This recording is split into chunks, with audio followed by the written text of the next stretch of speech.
Welcome back to our channel, Danny and Omi coming to you from the den. Today we'll be talking to you about the Mandalorian Season 2, Episode 3, titled The Heiress. And what an episode it was. It did not disappoint. They exceeded our expectations. And my God, what an episode.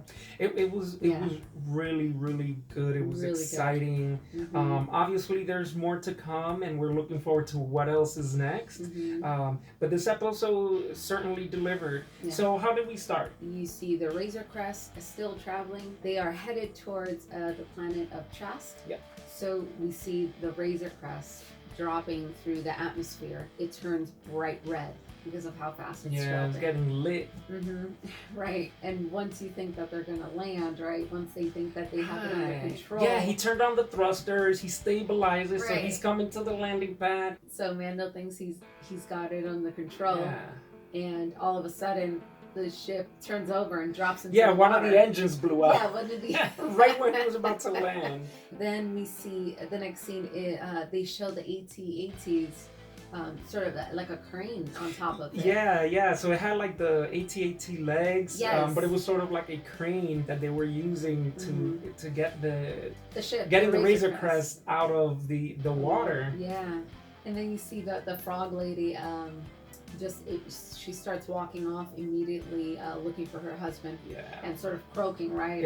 Yeah, language, and just looking for him, and she finds him. She finds him in the crowd. Daddy Frog shows his appreciation to Mando. Right. Mando tells him, I'm looking for my kind, and the frog points him in a direction, but at that very moment, off to the side, a hooded figure, and that's Sasha Banks. Yeah. Who plays that character, and we'll see who she is. We'll see who she is later on. Yeah. And then she disappears. Right. Mm-hmm. They're sitting at the inn, and the barkeep comes around. He comes around. Baby Yoda's looking at this gruel, at this chowder, and you see it moving. Yeah, it's like waving. Yeah, and then the Quarren comes over, and starts talking with Mando, saying, "Oh, I know what you're looking for. I know who you're looking for." Yeah, I've seen others wearing Beskar. It's a few days travel, but we'll take you there. Before they leave, Baby Yoda's eating his chowder, and the squid just pops out, catches him in the face, and we get our other reference to the Alien movies. And Mando tells him, stop playing with your food. Right. They get on the ship, and the music is really cool because it's the Mandalorian theme, but it's more of a, it sounds very much like the Pirates of the Caribbean. The Quarren talks to Mando saying, "Oh, have you ever seen a mama core, or a mama core eat?" I'm wondering, did you know what a mama core was? I have no idea. So I guess we were being introduced to a new creature. He's like, "Oh, bring the child. It'll be a sight for him to see," kind of thing. Yeah. And so anyway, they go up to the middle of the ship where the mama core is. And the Quarren, they lower the fish in a net, right, to feed her. So the little capsule, the Baby Yoda capsule, comes closer, and they're kind of taking a look at it. And at that moment, that's when the Quarren just like pushes it over, and the capsule falls into the water pit, and this mouth comes out, and right before it swallows it, the capsule shuts closed. Yeah. And it swallows the child. Yeah. And immediately, Mando dives right in. Right. Dives right in without a second thought. Like he just, boom. They go ahead and trap him. They trap him. They put this cage over the pit. And what was interesting is that they said, the Beskar armor is ours. Yeah. And so that was their mission, was to get the armor. They weren't even interested in Baby Yoda. Yeah, they had no clue about Baby Yoda. So Mando's trying to get out because he's suffocating. Right. He's drowning, and he's trying to breathe, but they're just like going to town with their spears and trying to keep him from, coming out for air. And then all of a sudden you see a Mandalorian come out. Yep. That was really cool. And like I knew it. I knew that this episode was going to be something good. And when we saw the Mandalorians start kicking butt, I got really excited because then there was another one that showed up and another one that showed up. It's like, Yes, not Right. just one. They gave us three. Three. So that was awesome. Three That was great. Mandalorians for our third episode of That's The good. Mandalorian. Yes. And again, in our last video we spoke about we're going to see someone. Right. We're gonna see someone potentially important. Who is it gonna be? Mm-hmm. We don't know. We knew it wasn't gonna be Boba Fett, but we instead got Bo Katan, Bo Katan. We need Casca Reeves. played by Sasha Banks, Played by the Sasha WWE wrestler, who's also related to Snoop Dogg. That's funny. I think that she's like his cousin or something. Yeah, she's his cousin. Yeah. And then we also see another Mandalorian who we find Oh, out. Axe Wolves. Axe Wolves. Yeah, they're very coordinated with their attack. They're very precise, and Right. we see this throughout the episode on multiple occasions. Yep. But they're very It's coordinated. They're taking It's out all true. the Quarren, Mhm. and by the time they just wipe them all out, they open up the fence, The cage. to Right. let Mando out. And they Bo-Katan gets him out, and the first thing that Mando says immediately is, "Oh, get the child." And you see Casca Reeves dive in, and Yeah. there's like these blasters happening Yeah, you see kind of underwater. like the light under the water. Yeah, that was really cool. She retrieves the child, well, the pod, the carriage. And once they retrieve the child, Bo-Katan, I believe, is the first one to take off her helmet. Yeah. They actually take off their helmets. Again, he's, that's not the first time where he sees another person wearing Mandalorian armor.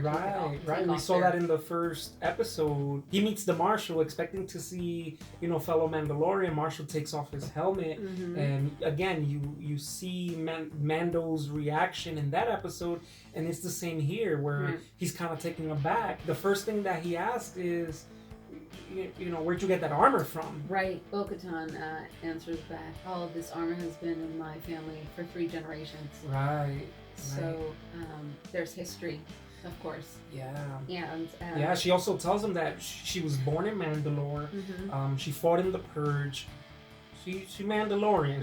She's legit. Mando immediately responds, "You do not cover your face. You are not Mandalorian." So it shows now we see 2 sides of what the Mandalorian could be, right? Right, like So- how divisive their culture is. This is why they were able to, be defeated or overcome, because there was this division. There was a division, and we clearly see that now, Yeah. And so I found that really interesting.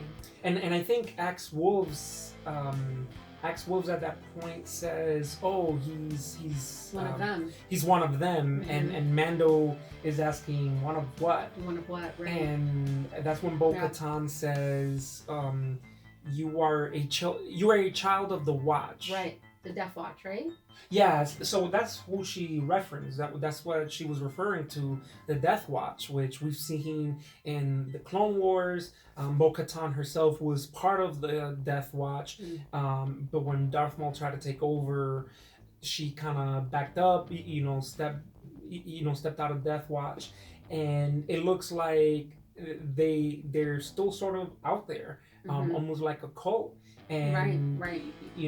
It almost seems as if they're fanatical, which again, if you go back to the Clone Wars, you see how fanatical they were, because they wanted to bring the Mandalorian culture back to the old ways, which was, they were a race of warriors, Right. and they later on became pacifists.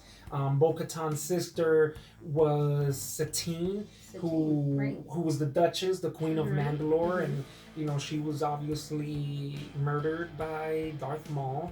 There's this whole story there. We recommend watching Clone Wars and Rebels as well, because that story continues there, and it's great to be able to see Bo-Katan in live action, in person, knowing the history behind her character. She's pretty dope.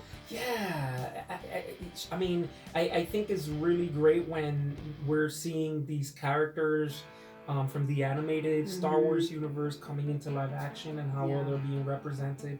And, you know, Bo Katan is played by Katie Sackhoff, who was in Battlestar Galactica. You know, she's been in a lot of things, but she also did the voice of Bo Katan in the animated Star Wars series. Yeah. So that was really awesome. Did you notice her armor? It was the same armor she had in the cartoon. Which translated really well. Yeah. I thought that was awesome. Yeah, and she even had the band. Yeah, she had her band. That was really cool. That was awesome. She had the red hair. So they did really, really well introducing her character. And it was like an owl sigil, no? Yeah, she has sort of like an owl sigil design on her helmet. Yeah, I thought that was interesting. In that same conversation, you see Mando, like you can see his stubbornness about, you know, the whole, you know, keeping your helmet on because he goes on to say there's only one way, and that's the way of the Mandalore. And so I think that's when he jets off. Yeah, he takes off. It doesn't seem like he's too in favor of his new friends. The next scene is Mando walking with Baby Yoda through the shipyard. And that's when he encounters more Quarren. And one of the Quarren says, "Oh, you killed my brother." He's just like, "You killed my brother. I'm gonna kill you." Right. Or he actually says, "I'm gonna kill your child. The child." Oh yeah, I'm gonna kill your pet. I'm gonna kill your pet. Right. Yeah. But then all of a sudden you see the Mandalorians come down. Yes. Right. And I believe it was Bo Katan who said, he didn't kill your brother, I did. Yeah. And then all of a sudden you see all of them, all four of them, they start shooting. Yeah, they just threw down. Yeah, at the Quarren, which was really cool because it was all synchronized, right? It's like they were working as one unit. Which is great, you know. And you know, the interesting thing is that it wasn't just the three Mandalorians that were together. Even Mando, because of his training, because of you know, the way of the Mandalorian, that was really cool. they were just in sync naturally. You know, so when one of them drew, they all drew the guns. So after, you know, they all take out the Quarren, Bo Katan tells Mando, "Let me at least buy you a drink," which is, you know, a little bit of tongue-in-cheek because she knows that he doesn't take off his helmet. So she offers him a drink that she won't have to pay for. But then they get to talking at the end, and she's pretty much explaining to Mando, you know, after the purge, you know, all of the Mandalorians' weapons were stolen and she wants it back. And she is willing to go up against the remnants of the Empire. They've been referred to as pirates, so they've been doing this multiple times already, and it looks like Bo Katan is getting ready for war, getting ready to take back Mandalore. Right. And, you know, Din tells her that he's looking for the Jedi, that his mission, his quest is to deliver the foundling, which is Baby Yoda, to his kind, to the Jedi. Right. She pretty much tells him, "Oh, you know, help me on this mission, right? And I will help you get to a Jedi that you're looking for." Yeah, and you know, and she asks him, like, "What do you know about the Jedi?" He's like, "Nothing. I don't know anything." Mando actually ends up leaving Baby Yoda with the Frog Lady and her husband. Right. And he's like, "Mind your manners." You know what I'm talking about. Mind your manners, yeah. And then you see the Frog Lady take Baby Yoda, and Baby Yoda immediately goes to the egg tank, hugs it, you know, and then you see one of the eggs hatch. Yeah, so you see a little tadpole. That means the tank got fertilized. They got busy real quick. Well, you know how those cookies do it. So yeah, Mando goes off and meets with Bo Katan and the rest of the crew, and they're kind of giving them the plan.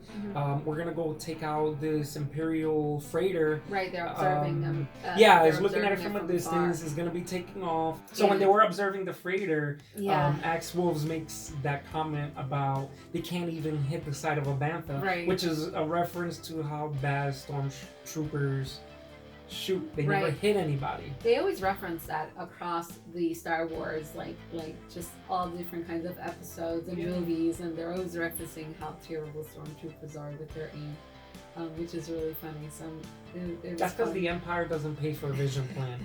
That's all it is. So That's the true downfall of the Empire. Right. The benefits plan. Right. As the ship is taking off, they go ahead and, you see the Mandalorians flying. They land on the ship. And they're, again, very coordinated, taking out the stormtroopers. Did you notice the music? Yeah, the music changed. And it was sort of like this theme music. It was very subtle, but it was like this like rock music. When they go into the ship, the music is playing, they're shooting stormtroopers, and it's all very synchronized with the music, which was very cool. It was like this violent ballet of an action sequence, which was pretty awesome. It was very, very stylized. Yeah, so. I liked it. Yeah.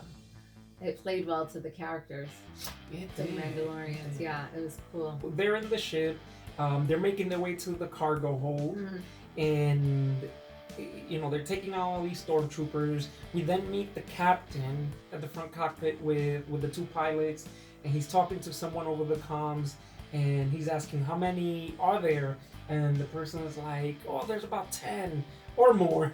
Yeah, which is funny because he wasn't. It's not like I don't think he was lying. I think he wasn't aware that there were actually just 4 Mandalorians, but because they kicked so much butt. I guess. I think he was lying, but the captain is telling one of the security officers, delay them as long as possible. At one point, the security officer is like, "Oh, we got him trapped," because he's telling the troopers, like, "Close the doors, close the doors," and they're like, which one? All of them. Yeah. And so they have him trapped between 2 doors. And the funny thing is that the security officer, he's like telling the troopers, "Oh, get ready to shoot." And you see, the elevator kind of coming down. And as soon as the door opens, they just come out shooting. They're like, taking out the stormtroopers. They throw out like a smoke pellet, and they turn on their heat visors, so they can see the stormtroopers. The stormtroopers can see them, so they're getting all shot up. And at that point, the security officer is telling them, close the doors. And they trap them, and the captain asks the security officer, "So where did you trap them?" And he's like, "Oh, the cargo bay control room." And he's like, "Where?" And all of a sudden you see the cargo door open. Yeah. And they all fly out. Yeah, they just get pulled out. Yeah, they got floated. So, the Mandalorians get to the cargo bay, they get to the weapons cache, they're taking out all the weapons. Bo Katan tells the captain, get some tea ready because we're coming. Right. We're taking the ship. They want to take over the entire ship. Yeah, the captain kind of threatened her, like, "Oh, take the guns, but we're going to come and find you." And she's like, "No, you're not, because we're taking the ship." Right. And Bo Katan tells Mando, they have something I need, and they know where it is. That's when he tells him, "You're changing the terms of the deal." And what does she tell him in return? This is the way. No. This is the way. She did say that, yes. Yeah, this is she the kind of way. almost threw it at him. Yeah, and then you see Moff Gideon. It's like, they're coming for the ship. They've already pretty much taken over. Moff Gideon says, "Well, you know what to do." Right. Long live the Empire. Long live the Empire, right. And so the captain ends up shooting both pilots. He kills them. Without even thinking about it. Yeah. He was like, pew, pew. Right. Yeah, and so then he takes over the ship and he's going down on the dive. Yeah, he's just like going straight down. Yeah, and so he's on a suicide mission. Right. To not only take himself out and the ship, but the Mandalorians. They're making their way down, right? But then they get held back because there are all these stormtroopers by the entrance. And they're still fighting, which I'm like, but you guys are all going down. Why not try to escape? Long live the Empire, I guess. Yeah, so, there's a bunch of stormtroopers. They can't get through, and they know they're going into a nosedive. Mando then decides to go in, and he takes 2 explosives, and he tells the Mandalorian, "Oh, cover me." Yeah, he gets the detonators. Right.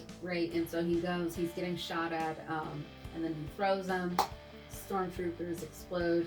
Yeah. And they're able to get through to the front of the ship. Yeah. What I really liked about that little scene with Mando is that, you know, he took one for the team. You know, they all got stuck there. They didn't know what else to do. They were cornered. You know, Axe Wolf says how they're outgunned, and Mando just kind of goes in, and these are his new brothers at arms, and he went in, you know, took the hits, threw the detonators, and just wiped out all the stormtroopers. Yep. And that's when they make their way to the cockpit. Yes, they make their way to the cockpit, and the very first thing Bo Katan does is go to the captain, and she asks him, "Oh, does he have it?" And she says that, and his response is, "Oh, you're asking, so you already know." They're talking about the Darksaber. Yes, they're talking about the Darksaber, which has a very long history, and it's a symbol of the Mandalorians and the leadership. And the last time we saw the sword was in the season finale of the Mandalorian, where Moff Gideon comes out of the TIE fighter holding the Darksaber. So how did he get it? Because prior to that, Bo Katan had received the Darksaber from Sabine. Right. Yeah, so Sabine in the Clone War, Sabine in Rebels gives her the Darksaber, telling her, like, you're meant to lead our people. That's right. So because Sabine never wanted it. Right. Yeah. Sabine didn't want it. Bo Katan had the Darksaber. She united all the clans. And that's what we saw. Now, from that time that she had it to the time that Moff Gideon got it, we don't know. Maybe it was during the Purge. Maybe the Empire got it at some point. You know, obviously they did, because Moff Gideon has it. So the Darksaber has just kind of been around throughout the Star Wars universe, and it's very important to the Mandalorian culture, because it belonged to the very first and only Mandalorian who ever became a Jedi. Yeah. You know, Mandalorians and the Jedi were at war, and you know, Mandalorian became a Jedi, and when it was time to create his lightsaber, he created the Darksaber, and he ruled the Mandalorians. So it was a symbol of power. Bo Katan ends up telling Mando, "Oh, the Jedi you're looking for, her name is Ahsoka Tano." Yeah. And I don't know if you noticed, but before she told him that, she took off her helmet, sort of like restating, like, you know, I'm gonna tell you. And she told him, like, you know, we'll remember this. You know, and our offer stands. Right. You know, if he wants to fight alongside them, then tells Bo Katan that his quest is to deliver the foundling to the Jedi. So Bo Katan tells him to go to the forest planet of Corvus, where he's gonna find Ahsoka Tano. And she tells her, you know, once you find her, tell her Bo Katan sent you. Right. And she then tells him, your bravery will not be forgotten. Yes. Right. And she does say, this is the way. This is the way. Yeah. And Mando says it back to her. Yeah. Which I find really interesting, because I feel at that moment it's sort of like there's a change in him, right? Like there's sort of this awareness now, like, okay, maybe there's more than what I thought. Right. And so now that storyline is progressing along, right? Right. And so that was really interesting. So he acknowledged her by repeating, you know, repeating it back, that was a great moment for me. It was. It was pretty cool. We've come to know Din Djarin as a character. We know this other Mandalorian, Bo Katan, from, you know, other stories, and to be able to see them interact was really cool, and the way they were able to bond was an exciting moment. It was very interesting to see that interaction, and I'm really hoping that we get to see more of her and her interaction with Mando. Excellent episode. What did you think overall? It was dope. So I like to think of The Mandalorian as one very long movie. And this is the part of the movie where you reach the end of Act 1. You know, it was very action-packed. Yep. We got to delve a little deeper into the Mandalorian culture. Yep. We got to understand why there's been such a difference with, you know, in this show, the way they portrayed the Mandalorians was you cannot take off your helmet. at all. Right. It's if you take off your helmet, that's it. You're booted out. Right. And you know, the question in everyone's mind was, well, every other Mandalorian we've seen has taken off their helmet. Like in the cartoons. Yeah. And this episode explains it. It delved into the Death Watch, which was a very important history of the Mandalorians. The interesting thing about this episode is that it was the shortest episode so far. True. But you got the most context out of it. Yep. And it moved the story so further along than the prior 2 episodes did. Right. And we are going to see a little bit more setup. You know, being act 2 of a movie, right? Or being act 2 of a story, you know, you're gonna get like this very big climax. And usually at this point of the story is where something bad happens, you know, something negative happens to the main characters. So I'm curious to see what's gonna happen next. Yes. Is it gonna be as simple as him meeting Ahsoka and everything is fine and dandy? I'm excited to see that interaction. I'm excited to see the person playing the character. Right. And you know, we've heard a lot of rumors of who's gonna play Ahsoka Tano. What did you think? I loved it. I mean, compared to the last episode, and the last episode wasn't bad. It wasn't. It was just a bit slower. Right. Slower than I liked. But it's fine. You know, this episode was so action-packed. So we met the 3 Mandalorians and the interactions between Mando and those 3, and seeing the division between the Mandalorian culture and that storyline being moved along. That was great. And even seeing that subtle change in Mando's character, you know, when he acknowledged Bo Katan and repeated, you know, oh, this is the way, you know, that was really interesting for me, and I'm excited to see how Mando's character develops from here on out. I loved it. I was hooked the whole episode. It was so great. Yeah, you know, the interesting thing is that when they first meet, they had this judgment of each other, right? So Bo Katan sees him as this zealot, this fanatic, because he follows the Death Watch, and to her he's not a true Mandalorian because they just want to hold on to the old ways. Din sees them as, you're not really Mandalorians because, you know, you're exposing your face, that's not the way.